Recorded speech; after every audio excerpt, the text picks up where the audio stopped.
I swear if this dog bites me, I'm suing the whole shelter." The words left my mouth louder than I intended. Part joke, part nerves. I stood frozen in front of kennel number 12, heart knocking against my ribs like it wanted out. Inside, a German Shepherd sat motionless. He didn't bark, didn't lunge, just stared, unblinking, like he was studying me.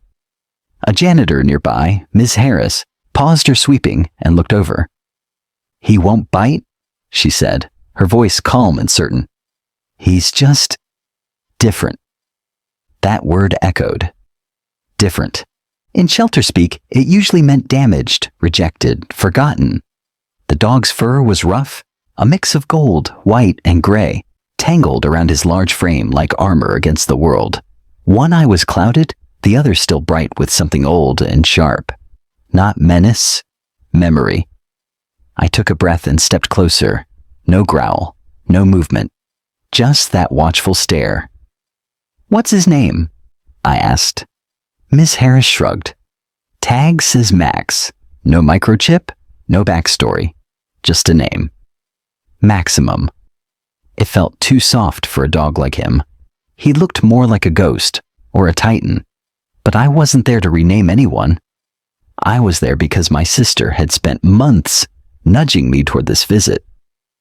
3 years had passed since I lost Buddy, my last dog. I had promised myself no more heartbreak, but grief has a strange way of opening the same door it once slammed shut.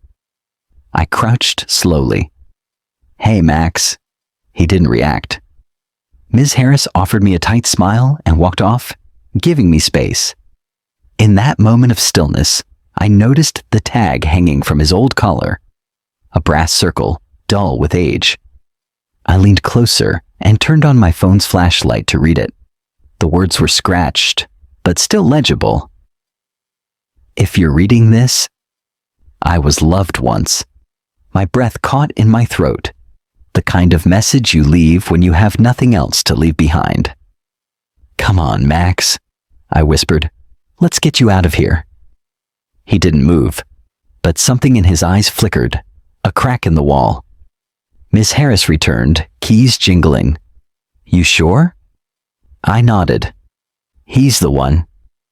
The kennel door creaked open. Max rose slowly, each movement deliberate. He walked out without hesitation or fear, just quiet resolve. The hallway fell silent. Even the other dogs stopped barking. Max stood beside me, tall and steady, waiting. I rested my hand on his back, solid muscle beneath matted fur.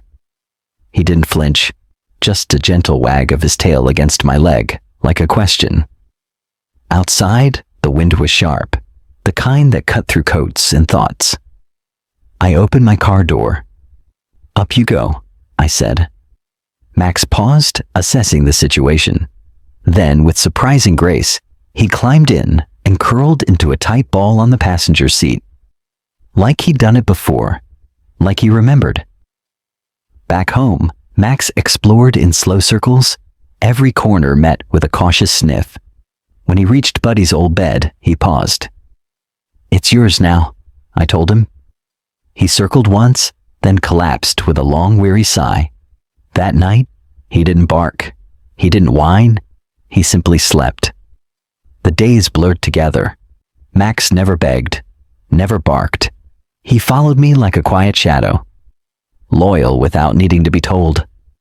Bath day revealed his true coat, thick and gold with hints of white, age lightly dusted around his muzzle. The vet confirmed he was at least 10.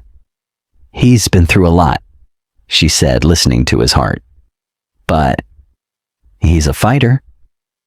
One evening, I found a tennis ball tucked away in Buddy's old toy box. I rolled it gently across the living room floor. Max watched it, unmoving. Then, slowly, he nudged it back with his nose. I laughed. He wagged his tail. The next day, we went to the park. He didn't run, just walked beside me. At one point, a little girl dropped her ice cream. She began to cry. Max padded over, sat beside her, and calmly licked the spilled ice cream from the ground. The girl giggled. Her mom gave me a knowing smile. "He's got good manners," she said. "He's got a good heart," I replied. That night, I turned over his brass tag again. "I was loved once." I whispered, "You still are." He rested his head on my foot. The next morning, I called the shelter. "I want to cover adoption fees for 3 senior dogs," I said, in Max's name. The woman on the other end was quiet for a moment. "That's incredible. Thank you. Someone once loved him enough to leave that tag. It's my turn now." She paused again.